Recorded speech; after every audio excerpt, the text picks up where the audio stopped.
మహిమ కలుగును గాక. హల్లెలూయా, హల్లెలూయా. ముందుగా దేవాది దేవునికి కోట్లాది కృతజ్ఞతాస్తుతులు, మహిమ ఘనత ప్రభావాలు చెల్లించుకొనుచున్నాను.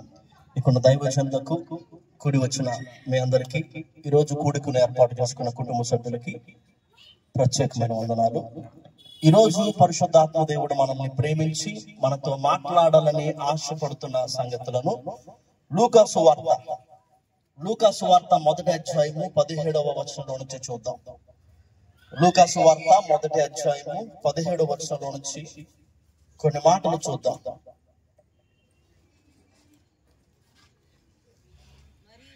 మరియు అతడు తండ్రుల హృదయములను పిల్లల తట్టునకును అవిధేయులను నీతి మంతుల జ్ఞానమును అనుసరించుటకును త్రిప్పి ప్రభువు కొరకు ఆయత్తపడి ఉన్న ప్రజలను సిద్ధపరచుటకై ఏలియా యొక్క ఆత్మయు శక్తియు గలవాడై ఆయనకు ముందుగా వెళ్ళును గనుక ఈ మాటల నుండి నీకు సంతోషమును మహా ఆనందమును కలుగును.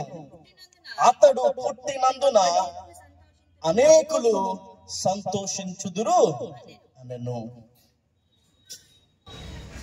యూదా దేశపు రాజైన హేరోదు దినములలో జకరియా, ఎలిజబెత్ అన్న ఇద్దరు దంపతులు ఉన్నారు.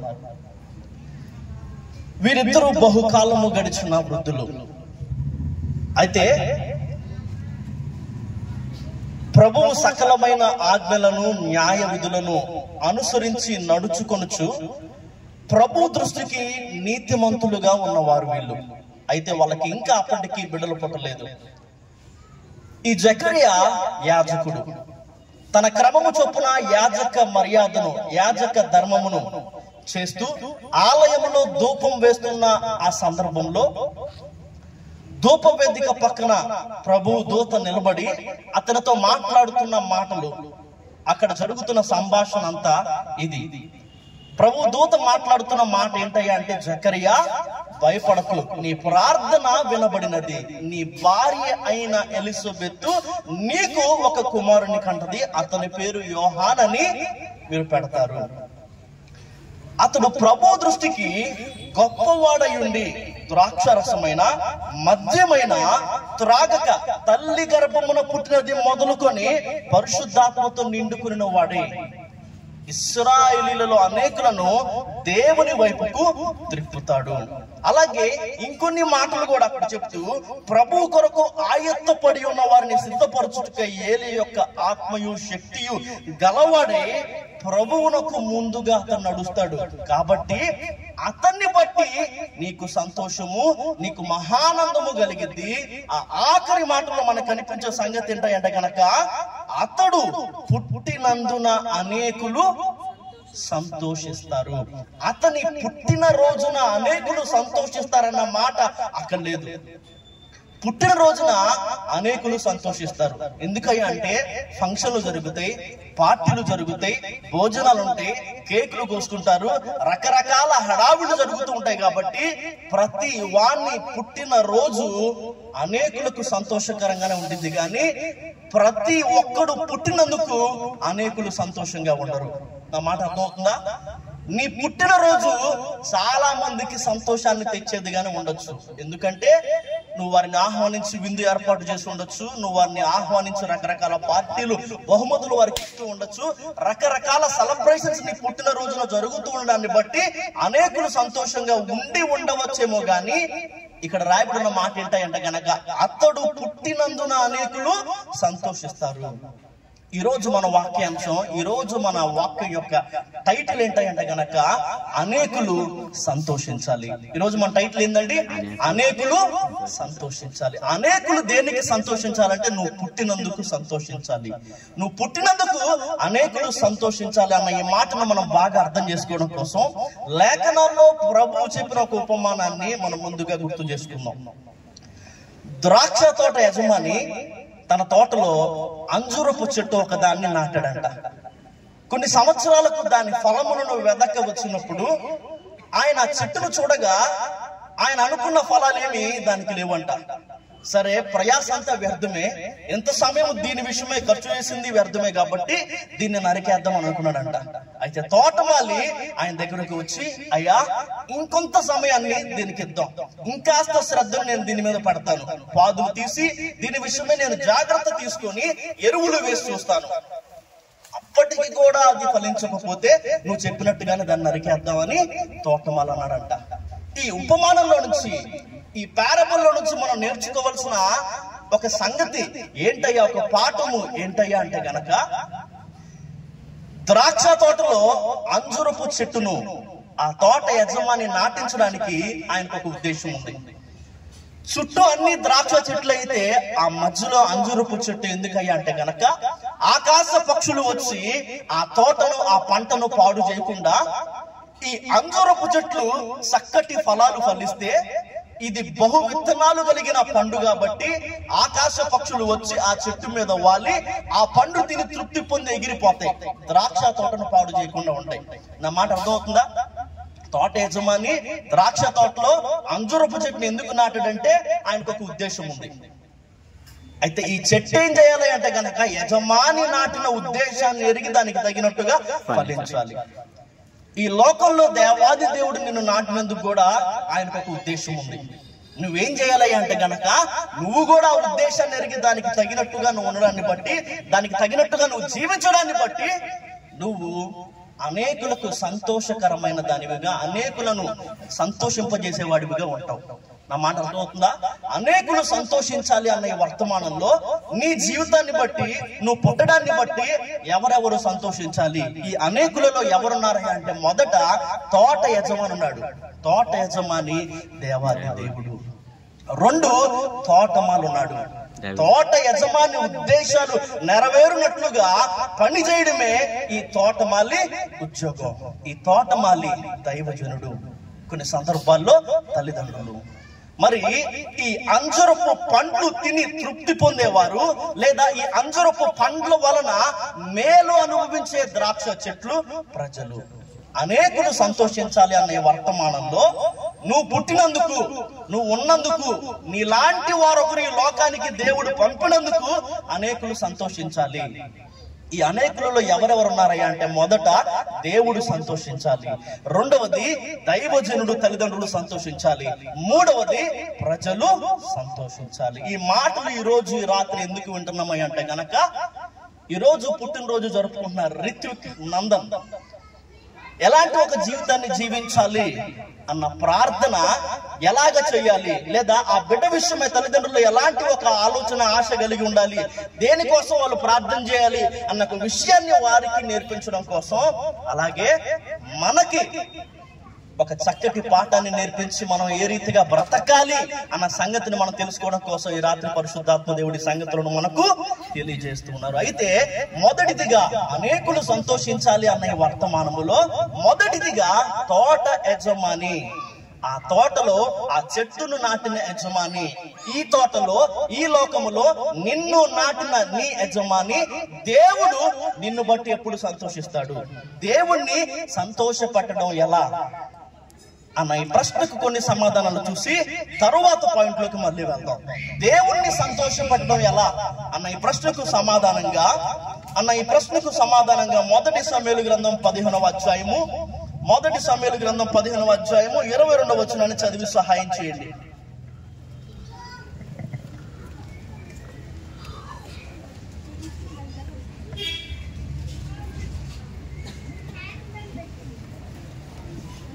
మొదటి సమూయేలు గ్రంథం 15వ అధ్యాయము 22వ వచనంలో, అందుకు సమూయేలు తాను సెలవిచ్చిన ఆజ్ఞను ఒకడు గైకొనుట వలన యెహోవా సంతోషించునట్లు ఒకడు దహన బలులను అర్పించుట వలన ఆయన సంతోషించున. ఆలోచించుము, బలులు అర్పించుట కంటే ఆజ్ఞను గైకొనుటయు, పొట్టేళ్ల క్రొవ్వు అర్పించుట కంటే మాట వినుటయు శ్రేష్టము. మొదటి సంగతి, మొదటి విషయం, అనేకులు సంతోషించాలి. నువ్వు పుట్టినందుకు అనేకులు సంతోషించాలి అనే వర్తమానములో అనేకులలో మొట్టమొదటి ప్రాముఖ్యమైన స్థానము దేవునిదే ఉండాలి. దేవుడు నిన్ను బట్టి, నీ జీవితాన్ని బట్టి సంతోషించాలి, ఆనందించాలి. ఆయన ఎప్పుడు నిన్ను, నీ జీవితాన్ని బట్టి సంతోషిస్తాడు, ఆనందిస్తాడయ్యా అంటే గనక ఇక్కడ ఒక చక్కటి మాట రాయబడింది. ఏంటయ్యా అంటే గనక, తాను సెలవిచ్చిన ఆజ్ఞను ఒకడు గైకొనటం వలన యెహోవా సంతోషించినట్లు ఆయన మాట ఒకడు ఉన్నప్పుడు ఆయనకి కలిగే ఆనందం ముందు నువ్వేం చేసినా గానీ ఆయనకి కలిగే ఆనందం చాలా చిన్నదే. అనేకులు సంతోషించాలి, నిన్ను బట్టి దేవుడు సంతోషించాలి అంటే మొదటి సంగతి, నువ్వు ఆయన మాట వినాలి. నువ్వు వెండి బంగారాలు, వజ్ర వైడూరాలు, ఆస్తిపాస్తులు నీకు కలిగి ఉన్నవి ఎన్ని నీ దేవునికి ఇచ్చినా గానీ అవి ఆయన్ని పెట్టలేవు. ఎందుకంటే ఆకాశ మహాకాశాలు, భూమి, దాని సంపూర్ణత, ఈ లోకములో ఉన్నవన్నీ ఆయనవే. ఆయన నీకు ఇస్తే నువ్వు వాటిని వాడుకుంటున్నావే గాని అవి నీవిగా, నీ సొంతం కాదు. వాటిని సృష్టించిన వాడు, వాటికి సృష్టికర్త నువ్వు కానే కాదు. నా మాట మీకు అర్థమవుతుందా? ఆయనకి ఎప్పుడు సంతోషం కలిగిద్దయ్యా అంటే గనక నువ్వు ఆయన మాట విన్నప్పుడే ఆయనకి సంతోషం కలిగిద్ది. కానీ ఈ లోకం చెప్పే మాట, నీ మనస్సు మాట నువ్వు విను, ఇంకెవడి మాట వినొద్దు. నీ మనస్సు మాటే నువ్వు విన్నట్లయితే, ఈ లోకం మాటే నువ్వు విన్నట్లయితే గనక ఆదాము అవ్వలు కూడా దేవాది దేవుని మాటను పెడచెవిన పెట్టి అపవాది మాటను, వారి మనస్సు మాటను విన్నారు.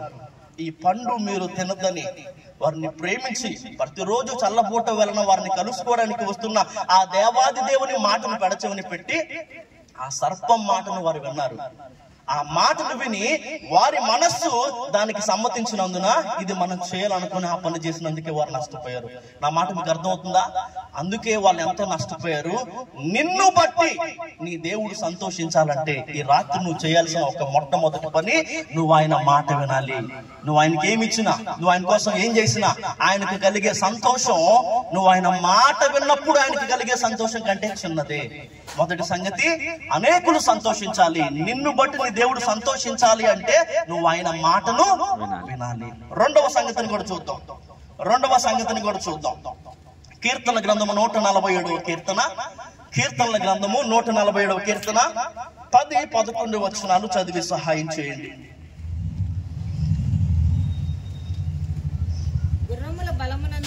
గుర్రముల బలమునందు ఆయన సంతోషించడు, నరుల కాలి సత్తువయందు ఆయన ఆనందించడు. తన యందు భయభక్తులు గల వారి యందు, తన కృప కొరకు కనిపెట్టు వారి యందు యెహోవా ఆనందించువాడై ఉన్నాడు. మొదటిది, నీ దేవుని నువ్వు సంతోష పెట్టాలంటే నువ్వు ఆయన మాట వినాలి. రెండవది, నీ దేవుని నువ్వు సంతోష పెట్టాలంటే గుర్రముల బలాన్ని బట్టి, నరుల కాలి సత్తువను బట్టి ఆయన సంతోషించుడు, ఆనందించుడు గాని ఆయన తన యందు భయభక్తులు గల వారి విషయమై, తన కృప కొరకు కనిపెట్టు వారి విషయమై ఆయన ఆనందిస్తాడు, ఆయన సంతోషిస్తాడు. రెండవ సంగతి, రెండవ విషయం, నీ దేవుడు నిన్ను బట్టి సంతోషించాలంటే గనక నువ్వు ఆయన యందు భయభక్తులు కలిగి జీవించాలి. ఆయన యందు భయభక్తులు కలిగి జీవించడం అంటే సామెతల గ్రంథము 8వ అధ్యాయము 13వ వచనంలో రాయబడిన మాట, చెడుతనమును అసహించుకున్నట్టు. యెహోవా యందు భయభక్తులు కలిగి ఉంట చెడుతనమును, అది మొదట నువ్వు ఆయన మాట వినాలి.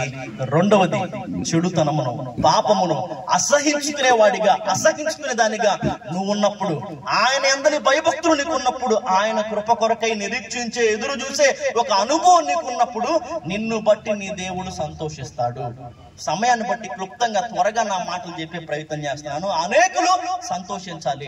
అనేకులు ఎప్పుడు సంతోషించారయ్యా యోహాను విషయం అంటే, అతను పుట్టిన రోజును అనేకులు సంతోషించలా, అతడు పుట్టినందుకు అనేకులు సంతోషించారు. నీ పుట్టిన రోజున నువ్వు ఫంక్షన్లు ఏర్పాటు చేసుకున్నావని, నీ పుట్టిన రోజున నువ్వు ఎంతో ఖర్చు చేసి భోజనాలు పెట్టుకున్నావని, నీ పుట్టిన రోజున నువ్వేవేవో హంగులు ఆర్భాటాలు చేసుకున్నావని మనుషులు సంతోషించొచ్చేమో గాని దేవుడు వాటి యందు లక్ష్యం ఉంచుడు, దేవుడు వాటిని బట్టి సంతోషించుడు గాని, దేవుడు నిన్ను బట్టి సంతోషించాలంటే మొదట నువ్వు ఆయన మాట వినాలి. రెండవది, నువ్వు ఆయన యందలి భయభక్తులు కలిగి చెడుతనమును అసహించుకోవాలి. మూడవ సంగతి, యెహెజ్కేలు గ్రంథము 18వ అధ్యాయము, యెహెజ్కేలు గ్రంథము 18వ అధ్యాయము 32లో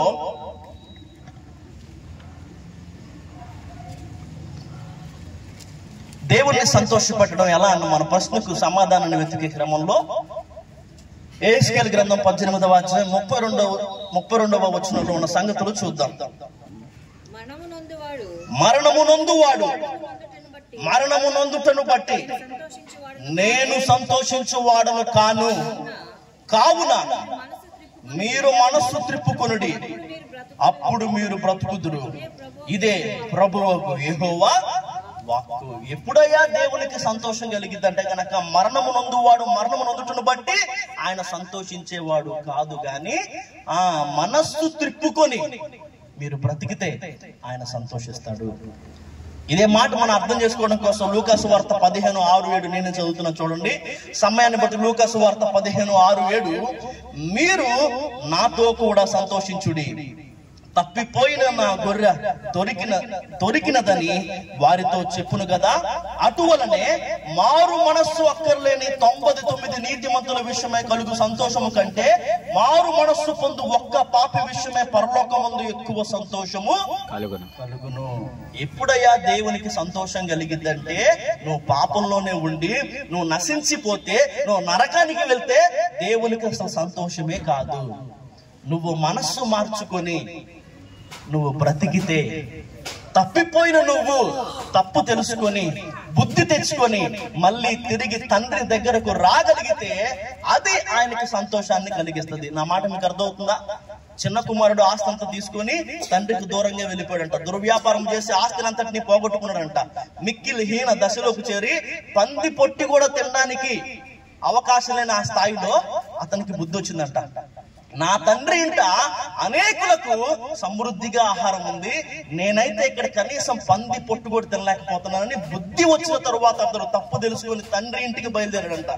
అతడు ఇంకా దూరంగా ఉండగానే సంతోషంగా తండ్రి పరుగున వచ్చి అతన్ని కౌగిలించుకొని మెడ మీద ముద్దు పెట్టుకొని ప్రశస్తమైన వస్త్రాన్ని ఇచ్చి, ఉంగరాన్ని తొడిగించి, చెప్పులు వేయించి, ఒక చక్కటి మేకను పొట్టేలను వధించి గొప్ప విందు చేశాడంట. తండ్రికి ఎప్పుడు సంతోషం తెలుసా? నువ్వు ఆయనకు దూరంగా వెళ్ళిపోయినప్పుడు సంతోషం కాదు. నువ్వు హీన స్థితిలో పడిపోయి ఆకలికి కూడా లేదా తినడానికి కూడా లేని స్థితిలో నువ్వు ఏడవడానికి సంతోషం కాదు. కానీ నువ్వు తప్పు తెలుసుకొని తప్పిపోయిన నువ్వు మళ్ళీ ఆయన వైపుకి తిరగడం, ఆయన కౌగిలోనికి రావడం, ఆయన ఇంటికి చేరడం ఆయనకి సంతోషాన్ని కలిగించుద్ది. దేవాది దేవుణ్ణి నువ్వు ఎప్పుడు సంతోషపట్టగలవంటే గనక మనస్సు త్రిప్పుకొని నువ్వు బ్రతికితే. ఈ నా కుమారుడు తప్పిపోయి దొరికాడు, చచ్చిపోయి బ్రతికాడు. తప్పిపోయిన మనందరం చచ్చిపోయినట్టే. అయితే తప్పు తెలుసుకొని తండ్రి ఇంటికి చేరిన ప్రతి ఒక్కరూ మళ్ళీ తిరిగి బ్రతికినట్టే. మీలో ఎంతమంది ఇంకా తప్పిపోయిన స్థితిలోనే ఉన్నారు? మీలో ఎంతమంది ఇంకా దేవునికి దూరంగానే బ్రతుకుతూ ఉన్నారు? ఈ రోజు నువ్వు ఆయనకి దూరంగా ఉన్నందుకు దేవుడు సంతోషించట్లేదు. నువ్వు తీసుకున్న ఆ నిర్ణయం నిన్ను ఆయనకి ఇంకా ఎంత దూరం చేస్తుందో నువ్వు గ్రహించలేకపోతున్నావు. నిన్ను నాశనానికి, నరకానికి అది తీసుకువెళ్తుంది. కాబట్టి అది ఆయనకి సంతోషాన్ని కలిగించదు. కానీ ఈ రాత్రైనా నీ మనస్సు మార్చుకొని నువ్వు ఆయన వైపుకు తిరగగలిగితే, ఆయన ఇంటికి రాగలిగితే అది ఆయనకు సంతోషాన్ని కలిగించే ఒక విషయం. మొదటిది, నువ్వు ఆయన మాట వింటే ఆయనకి సంతోషం కలిగింది. రెండవది, నువ్వు ఆయన అందరూ భయభక్తులు కలిగి ఉంటే ఆయన కృప కొరకు కనిపెడుతుంటే ఆయనకి సంతోషం కలిగింది. మూడవది, నువ్వు మనస్సు త్రిప్పుకొని బ్రతికితే ఆయనకి సంతోషం కలిగింది. నాలుగవది, హగ్గీ గ్రంథం 1వ అధ్యాయం 8వ వచనం. హగ్గీ గ్రంథం 1వ అధ్యాయం 8వ వచనం.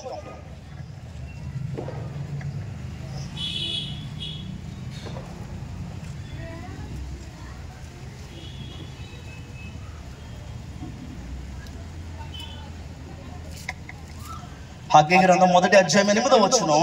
పర్వతములెక్కి రాను తీసుకొని వచ్చి మీరు ఈ మందిరమును కట్టించిన ఎడల దాని యందు నేను సంతోషించి నన్ను గణపరుచుకుందునని యెహోవా సెలవిచ్చుచున్నాడు.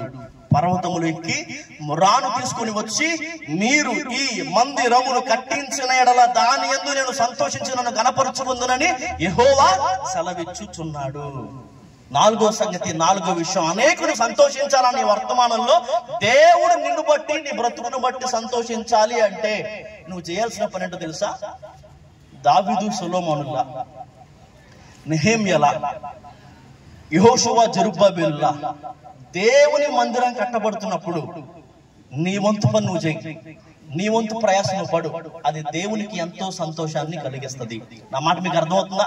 కట్టబడుతున్న దేవుని మందిర విషయమై నీ సమయమైనా, నీ సామర్థ్యమైనా, నీ సంపాదనైనా, నీ సంతానం విషయమైనా నువ్వేం ఖర్చు చేయగలవో దాన్ని ఖర్చు చేసి చూడు, అది దేవునికి సంతోషాన్ని కలిగిస్తుంది.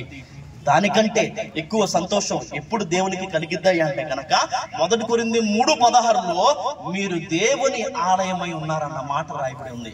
అదే 1 పేతురు 2:5లో మీరును సజీవమైన రాళ్ల వలె నుండి ఆత్మ సంబంధమైన మందిరముగా కట్టబడుచున్నారన్న మాట కూడా రాయబడి ఉంది. నువ్వు దేవుని మందిరం కట్టబడే విషయంలో సహాయపడుతుంటే, ప్రయాసపడుతుంటే, నీకు కలిగిన దాన్ని త్యాగపూరితంగానే ఇస్తూ ఉంటే దేవునికి ఖచ్చితంగా సంతోషం కలిగింది. అంతకంటే ఎక్కువ సంతోషం నువ్వే ఆత్మ సంబంధమైన ఒక మందిరముగా కట్టబడి ఆయన వసించే ఒక ఆలయంగా మారితే ఆయనకి మరి ఎక్కువ సంతోషం కలిగింది. నా మాట మీకు అర్థమవుతుందా? నా మాటలు మీకు అర్థమవుతున్నాయా? నువ్వే ఆత్మ సంబంధమైన మందిరంగా కట్టబడాలి. ఆత్మ దేవుడు నీలో నివసించినట్లుగా, దేవాది దేవుడు నీలో వసించినట్లుగా అనుకూలముగా ఎన్నటన్నిటికీ ఆయన మందిరమునకు పరిశుద్ధత అనుకూలం. కాబట్టి పరిశుద్ధమైనదిగా నిన్ను నువ్వు కాపాడుకొనుచు ఆయన ఆలయంగా నువ్వు కట్టబడితే ఆయనకి అది సంతోషాన్ని కలిగిస్తుంది. అనేకులు సంతోషించాలనే వర్తమానంలో ఈ అనేకులలో మొదట దేవుడు ఉంటారు. దేవునికి ఎప్పుడు సంతోషం కలిగింది అంటే నువ్వు ఆయన మాట వింటే సంతోషం కలిగింది, నువ్వు ఆయన అందరి భయభక్తులు కలిగి ఉంటే ఆయనకి సంతోషం కలిగింది. మూడవదిగా మనస్సు త్రిప్పుకొని నువ్వు బ్రతికితే ఆయనకు సంతోషం కలిగింది. 4వదిగా దేవుని ఆలయం కట్టబడుతుంటే, నువ్వే దేవుని ఆలయంగా కట్టబడితే ఆయనకి మరి ఎక్కువ సంతోషం కలిగింది. సమయాన్ని బట్టి త్వరగా నా మాటలు ముగిస్తాను. 2వదిగా నిన్ను బట్టి ఎవరికి సంతోషం కలగాలయ్యా అంటే గనక తోటమాలికి నిన్ను బట్టి సంతోషం కలగాలి. ఈ తోటమాలి కొన్ని సందర్భాల్లో తల్లిదండ్రులు అయితే గనక చాలా ఎక్కువ సందర్భాల్లో ఈ తోటమాలి దైవజనుడు, దైవదాసుడు, దైవ సేవకుడు నిన్ను బట్టి ఎప్పుడు సంతోషిస్తాడు, నిన్ను బట్టి ఒక దైవజనుడికి ఎప్పుడు సంతోషం కలిగింది అన్న ఈ ప్రశ్నకు కూడా కొన్ని సమాధానాలు చూసి తర్వాత ప్రజలకు ఎప్పుడు నీ విషయమై సంతోషం కలిగింది అన్న సంగతి తెలుసుకొని ఈ వర్తమానాన్ని ముగించుకుందాం. ఎప్పుడు దైవజనుడు నిన్ను బట్టి సంతోషిస్తాడయ్యా అంటే కనుక 2 కొరింథీయులకు రాసిన పత్రిక 7వ అధ్యాయము 9వ వచనాన్ని నేనే చదువుతున్నాను, సమయాన్ని బట్టి గమనించండి. 2 కొరింథీయులకు రాసిన పత్రిక 7వ అధ్యాయము 9వ వచనం. మీరు దుఃఖపడితిరని సంతోషించడం లేదు గాని మీరు దుఃఖపడి మారు మనస్సు పొందితిరని ఇప్పుడు సంతోషించుచున్నాను. పౌలు గారు కొరింథీ సంఘానికి రాస్తున్న లేఖలో మాట్లాడుతున్న మాట ఏంటంటే గనక ఆయన ఎప్పుడు సంతోషిస్తున్నాడంటే గనక మీరు దుఃఖపడి మారు మనస్సు పొందుతారని ఇప్పుడు సంతోషిస్తూ ఉన్నాను. నాటబడింది అంజురపు చెట్టే, దానికి కాసేవి అంజురపు పండ్లే. అంతేనా? అంజురపు పండ్లు, మామిడికాయలు, రకరకాల కాయలు కాస్తాయా? నా మాట మీకు అర్థమవుతున్నా? ఈ మాటలు ఎందుకు చెప్తున్నానంటే గనక దేవుడు నిన్ను నాటిన ఉద్దేశం ఒకటి, నీ నుంచి ఆయన రావాలని ఆయన ఉద్దేశిస్తున్న ఫలాలు కొన్ని, బహుశా అవే ఫలాలు నీలో చూడాలని దైవ సేవకుడు కూడా కొన్నిసార్లు తప్పిస్తూ ఉంటాడు. ఎందుకంటే ఈ దైవ జనుని పని, ఈ దైవ జనుని ఉద్దేశం, దేవుని ఉద్దేశం నీ విషయమే నెరవేరాలన్న ఒక్క పని గాని ఇంకా నీకు ఆయనకి మధ్య ఏముండదు. దేవాది దేవుడు అప్పగించిన పని విషయమై ఆయన ప్రయాసపడుతూ పని చేస్తూనే ఉంటాడు. దేవునికి కూడా ఎప్పుడు సంతోషం కలిగిద్ది అంటే మనస్సు త్రిప్పుకొని మనం బ్రతికితే సంతోషం కలిగిద్ది అని చూసాం కదా. ఇక్కడ కూడా దైవజనుడికి ఎప్పుడు సంతోషం కలుగుతుందంటే కనుక మీరు మారు మనస్సు పొందినందుకు నాకు సంతోషం పడుతుందని దైవజనుడు మాట్లాడుతున్నాడు. కానీ సంవత్సరాల తరబడి, నెలల తరబడి, రోజుల తరబడి సహవాసంలో కొనసాగుతున్న ఎందరో ఇంకా మారు మనస్సు పొందలేదు. ఆచారపు అలవాటు, పండుగ, ఆదివారపు క్రైస్తవులను మిగిలిపోయిన అనేకులను చూసి దైవజనుడు బాధపడుతూనే ఉంటాడు. దైవజనుడు దేవుడి పాదాల దగ్గర కన్నీరు కారుస్తూ ప్రార్థిస్తూనే ఉంటాడు. ఎందుకో తెలుసా? నీ మనస్సు మారాలని. పరిశుద్ధాత్మ దేవుడు వాక్యము ద్వారంగా మాట్లాడుతూ ఉండగా బండలాంటి నీ హృదయం పగిలి నువ్వు ఆ రోజైనా మనస్సు మార్చుకొని రక్షణలోనికి రావాలి అని. ఈ రోజు నిన్ను బట్టి, నీ బ్రతుకును బట్టి దేవునికి సంతోషం కలగాలి అన్నా, దైవజనుడికి సంతోషం కలగాలన్నా నీ మనస్సు మారాలి. నీ మనస్సు మారి నువ్వు రక్షణలోనికి రావాలి. మారు మనస్సు పొంది నువ్వు బాప్తిసం తీసుకోవాలి. 2వ సంగతి, ఎప్పుడు దైవజనునికి నిన్ను బట్టి సంతోషం కలిగిద్దంటే అదే 2 కొరింథీయులకు రాసిన పత్రిక 13వ అధ్యాయం 9వ వచనం. 2 కొరింథీయులకు రాసిన పత్రిక 13:9 మేము బలహీనులమై ఉన్నను మీరు బలవంతులై ఉండిన ఎడల సంతోషించదము. దీని నిమిత్తమే అనగా మీరు సంపూర్ణులు కావాలని ప్రార్థించుచున్నాము. దైవజనుడు మాట్లాడుతున్న మాట ఏంటంటే, మీరు బలవంతులైన ఎడల, మీరు సంపూర్ణులైన ఎడల నాకు సంతోషం కలిగింది.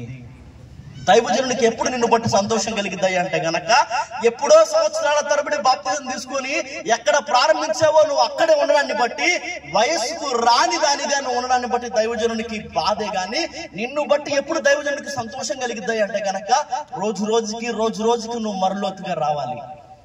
నీకు మొదటి రోజు ప్రార్థన చేయడం రాదు, ఇవాళకి నీకు ప్రార్థన చేయడం రాదు. మొదటి రోజు నీకు సాక్ష్యం చెప్పడం రాదు, ఇవాళకి నీకు సాక్ష్యం చెప్పడం రాదు. ఎక్కడ మొదలు పెట్టావు నువ్వు అక్కడే ఉన్నావు. నువ్వు ఒడ్డున మాత్రమే నిలుచొని ఉన్నావు. అది దైవజనునికి సంతోషాన్ని కలిగించే విషయం కాదు. కానీ గొర్రె పిల్ల అనుభవం నుంచి గుర్రపు పిల్ల అనుభవం దాకా నువ్వు ఎదగగలిగితే, విశ్వాసిగా ఉన్న నువ్వు శిష్యుని స్థాయికి ఎక్కగలిగితే దైవజనునికి నిన్ను బట్టి సంతోషం కలిగింది. నా మాట అర్థమవుతుందా? 2 సంగతులు చూసాం కదా. 3వ సంగతి, ఫిలిప్పీయులకు రాసిన పత్రిక 1వ అధ్యాయం 18వ వచనం. ఫిలిప్పీయులకు రాసిన పత్రిక 1వ అధ్యాయం 18వ వచనం. మొదటిది, నువ్వు మారు మనస్సు పొంది బాప్తిజం తీసుకుంటే, రక్షణలోనికి వస్తే దైవజనుడికి నిన్ను బట్టి సంతోషం కలిగింది. రెండవది, నువ్వు బలహీనునిగా కాకుండా బలవంతునిగా సంపూర్ణతలో అడుగు పెడితే దైవజనుడికి నిన్ను బట్టి సంతోషం కలిగింది. మూడవది, ఫిలిప్పీయులకు 1:18, అయిననేమి మిష చేతనే గాని, సత్యము చేతనే గాని, ఏ విధము చేతనైన నువ్వు క్రీస్తు ప్రకటించబడుచున్నాడు, అందుకు నేను సంతోషించుచున్నాను, ఇక ముందును సంతోషించును. దైవజనుడికి ఎప్పుడు సంతోషం కలిగిందో తెలుసా? సువార్త ప్రకటించబడుతూ ఉన్నప్పుడు. నీ మట్టుకు నువ్వు వస్తున్నావు, ఆలయంలో కూర్చుంటున్నావు, పాటలు పాడినప్పుడు చప్పట్లు కొడుతున్నావు, నీకు వస్తే అవకాశం వస్తే వాయిద్యాలు వాయిస్తున్నావు, వాక్యం వింటున్నావు, లేచి వెళ్ళిపోతున్నావు, అంతే. నీ మట్టుకే భక్తి. కానీ దైవజనుడికి ఎప్పుడు సంతోషం కలిగింది అంటే గనక, సువార్త ప్రకటించబడుతున్నప్పుడు. చాలా రోజుల ముందు నీటి కొండ అన్న ఒక వర్తమానాన్ని మనం వింటా, రెబ్కానే బావిలో తన కుండను ముంచి బయట ఉన్న ఎలియాజరుకు నీళ్లు ఇచ్చినట్టుగా చూస్తాం.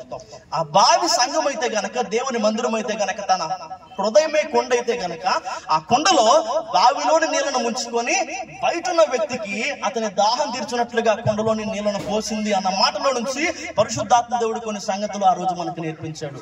నువ్వు ఇక్కడ వాక్యం విన్నో చాలా మంచి విషయమే, కానీ బయటికి వెళ్ళి దాన్ని నువ్వు ప్రకటించగలుగుతున్నావా? సువార్తను నువ్వు ప్రకటించి నీ భర్తను, నీ భార్యను, నీ బిడ్డలను, నీ కుటుంబ సభ్యులను, నీ తల్లిదండ్రులను, నీ ఆప్తులను, నీ అయిన వారిని, నీ ఇరుగు పొరుగు వారిని నువ్వు సంఘానికి నడిపించగలిగిన రోజు దైవజనుడు నిన్ను బట్టి సంతోషిస్తాడు. నీ మట్టుకు నువ్వేదో వచ్చి వెళ్ళిపోయి నీ వరకు నువ్వే భక్తి చేసుకుంటూ ఉన్న రోజు అది సంతోషమే కాదంటలా. కానీ నువ్వు సువార్త ప్రకటించి అనేకులను సంఘంలో చేర్చిన ఆ రోజు నిన్ను బట్టి దైవజనునికి ఇంకా అనేకమైన ఎక్కువ సంతోషం కలుగుతుంది. నాలుగవదిగా దైవజనుడు ఎప్పుడే నిన్ను బట్టి సంతోషిస్తాడంటే గనక, యోహాను రాసిన 3వ పత్రిక 1వ అధ్యాయం 3వ వచనం. యోహాను రాసిన 3వ పత్రిక 1వ అధ్యాయం 3వ వచనంలో,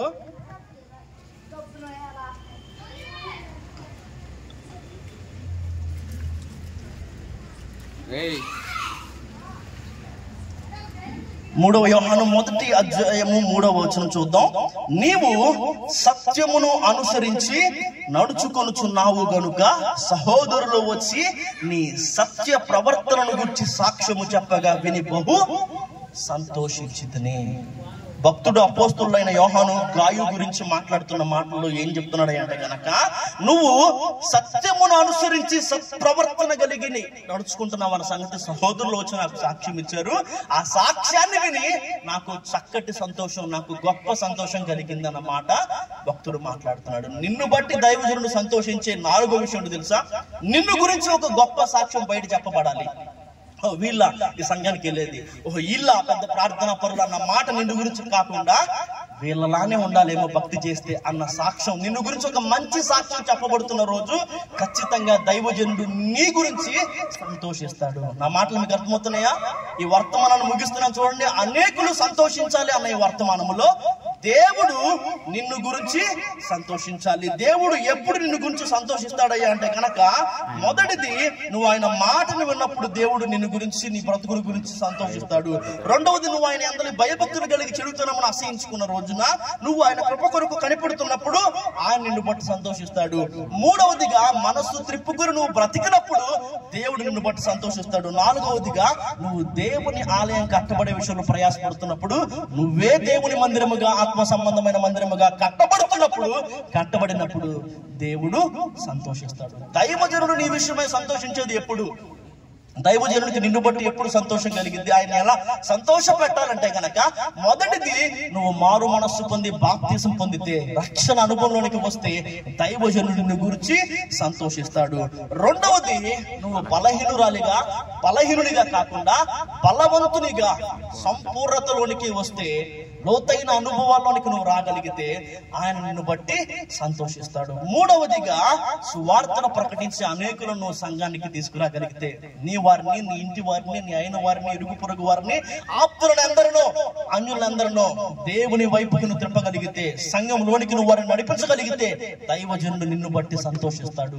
నాలుగవదిగా, నిన్ను గూర్చి ఒక మంచి సాక్ష్యం బయట చెప్పబడుతుంటే దాన్ని విని దైవజనుడు నిన్ను బట్టి సంతోషిస్తాడు.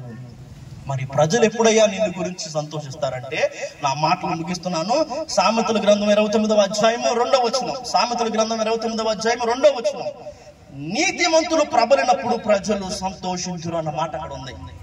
నీతిమంతులు ప్రబలినప్పుడు ప్రజలు సంతోషిస్తారు. నీలో నీతి న్యాయములు ఎక్కువైనప్పుడు ప్రజలు నువ్వనేవాడివి పుట్టినందుకు సంతోషిస్తారు. పుట్టిన రోజున ప్రతి ఒక్కరు సంతోషిస్తాడు. నువ్వు వాడికి ఏదో ఒకటి ఇస్తున్నావు కాబట్టి, నువ్వు ఫంక్షన్ లో పార్టీలు చేసుకున్నావు కాబట్టి, నువ్వు పుట్టినందుకు ఒకడు ఎప్పుడు సంతోషిస్తాడంటే గనక నీలో నీతి న్యాయాలు ఎక్కువైపోవాలి. మోసాలు, అబద్ధాలు కాదు, అవినీతి, అన్యాయం కాదు. నా మాట అర్థమవుతుందా? నీతి న్యాయాలు నీలో ప్రబలినప్పుడు, నీలో ఎక్కువైనప్పుడు ప్రజలు నువ్వనే దానివి పుట్టినందుకు సంతోషపడతారు. ఆఖరిదిగా రెండవ సంగతి, 1 కొరింథీయులకు రాసిన పత్రిక 12:26లో చూస్తాం. 1 కొరింథీయులకు 12:26లో, ఒక అవయవము ఘనత పొందినప్పుడు అవయవములన్నీ దానితో కూడా సంతోషించును. క్రీస్తు శిరస్సు అయితే సంఘముగా ఉన్న మనము రకరకాల అవయవాలము. అయితే అందులో ఒక అవయవం ఘనత పొందితే దానితో పాటు అన్ని సంతోషిస్తాయన్నమాట ఇక్కడ మనకు కనిపిస్తుంది. నువ్వు నాకు ప్రియుడవైనందున గనుడవైతివి అన్నమాట లేఖనాల్లో మనం చూస్తాం. నువ్వు ఘనతను వహిస్తే అనేకులు సంతోషిస్తారు. నువ్వు ఘనతను వహించాలంటే నువ్వు దేవునికి ప్రియమైన వాడివిగా, ప్రియమైన దానివిగా ఉండాలి. ఆయనకు ఏ రీతిగా మనం ప్రియమైన వాడిగా ఉంటామంటే గనక, ఈయన నా ప్రియ కుమారుడు, ఇదిగో ఈయన యందు నేను ఆనందించుచున్నాను. ఆ మాట మనం అర్థం చేసుకోవడం కోసం యోహాను సువార్త 20:20లో శిష్యులు ప్రభువును చూచి సంతోషించిరి అన్న మాట ఉంది. శిష్యులు ప్రభువును చూచి ఏం చేశారు? సంతోషించారు. ప్రజలు నీలో క్రీస్తును చూసి సంతోషిస్తారు. ఆ మాట అర్థమవుతుందా? మొదటిది, నీతి న్యాయములు నీలో ఎక్కువైపోయినప్పుడు ప్రజలు నువ్వు పుట్టినందుకు సంతోషపడతారు. నువ్వు క్రీస్తు పోలికగా మారి క్రీస్తులా మాట్లాడుతున్నప్పుడు, క్రీస్తులా ప్రేమిస్తున్నప్పుడు, క్రీస్తులా క్షమిస్తున్నప్పుడు, క్రీస్తులా నడుస్తున్నప్పుడు, క్రీస్తు యేసునకు కలిగిన మనస్సు నువ్వు కూడా కలిగి జీవిస్తున్నప్పుడు, క్రీస్తు మాదిరిని అనుసరిస్తున్నప్పుడు, నీలో లోకానికి క్రీస్తు కనిపిస్తున్నప్పుడు, నువ్వనే వాడిని పుట్టినందుకు వారు సంతోషిస్తారు. అనేకులు సంతోషించాలి. నీ పుట్టినరోజును కాదు, నువ్వు పుట్టినందుకే అనేకులు సంతోషించాలి. ఈరోజు పుట్టినరోజు జరుపుకుంటున్నా ఆ చిన్న బిడ్డ రిత్విక్ నందన్ విషయమై మనం ప్రార్థించాల్సిన ఒక విషయం, లేదా తల్లిదండ్రులుగా వారు ప్రార్థించాల్సిన ఒక విషయం తెలుసా? నన్ను ప్రేమించి నాకు ఇచ్చిన ఈ బిడ్డను బట్టి అనేకులు సంతోషించాలయ్యా.